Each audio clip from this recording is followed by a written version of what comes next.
Sabi kanina, marami dang dance challenges na gagawin.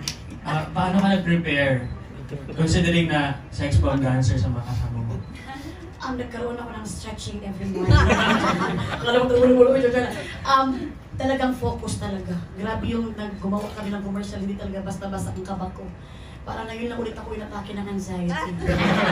Anxiety? Pero talagang inilaban ko na lang because ang bait naman ng mga sex bomb talaga po. Grabe talaga ang pagturo nila sa akin. Okay lang yan. Talagang support talaga sila sa all the way. Kaya yung biya ko talaga parang gumagano na yung pet ko. Ang dami na familiar na dito. So talagang it's a very highest honor talaga yung makasama ang OG ng mga sex bomb. Summa cum laude ka na. Yes. Thank you so much for that. Anyone from sex bomb, how is it working with Melay? Hindi, ako, ang lagot. Ayan, si Melay kasi nakasama ko na siya sa Banana Split. So, alam na alam kong mabait siyang kasama, katrabaho, kalog siya. Hindi, kumbaga walang masamang tinapay sa kanya. At higit sa lahat, magaling siya, kumbaga sumusunod siya pag sinabi mong parang mas, eto ang tama. Kahit pa sa banana, nakikinig siya, marunong siya makinig. At sobrang bait niya talaga. Eto walang halong bola, di ba, Me? I love you. At sa banana kasi siya yung time na laging pwede mong gawing joke, pero hindi siya mapipikon. So ako, alam ko ng katrabaho na magiging magaan yung trabaho namin dahil ang kasama namin si Mena. Yes. How about you? In terms of dancing ba, nakaka-level up ba siya? Yes. Ay, oo naman. Parang magka-level na kami. Yes. Big check. Ikaw, Miss Rochelle? Si Mela, happy birthday, Mela! Thank you na imbitahan mo. Charot. Hindi, si Mela kasi nung una naming nakatrabaho, nung shoot nito, sobrang napakabait. Siyempre, nailang kami, sa totoo lang, ito yung first sa akin, collaboration with ABS.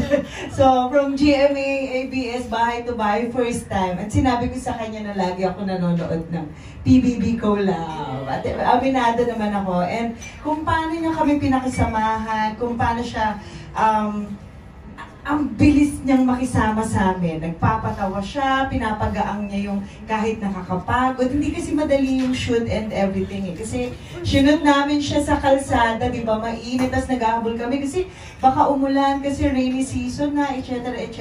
Pero pinapasaya niya kami lagi. Kahit na, tapos biglang magpapatawa siya and magpapakain siya. Tapos mamaya, i-sesendan niya kami ng, ano ba? Hindi, pero sobrang ang saya. Sabi mo kanina, sila yung, ano ba? Beanie, original Beanie. At that time, napapanood mo na ba sila? Of course! So, kumusta naman? And then, ayun nga, although may nasabi ka na kanina, yung meeting them, dancing with them, ano yung exact feel nun talaga? Sobra ako nagpapasalamat talaga kina Kapding at sa Miss ko, sila Sir Juan. Kaya salamat talaga sa salamat talaga at this opportunity kasi parang nakuha nila yung dream ko ba.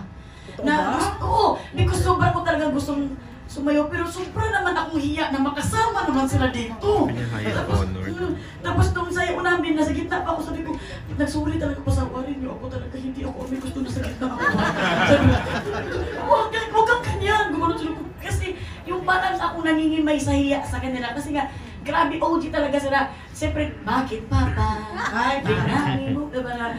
Pretty little, hi. Ang highest honor talaga. So, ano mo yung mga kinakanta mo, sinasayaw mo sa Christmas party nyo, sa eskwelahan, sa high school, ito kasama mo na sila sa... Sinasabi ko mas masyonda. Hindi ako ang pinakamukhang matanda.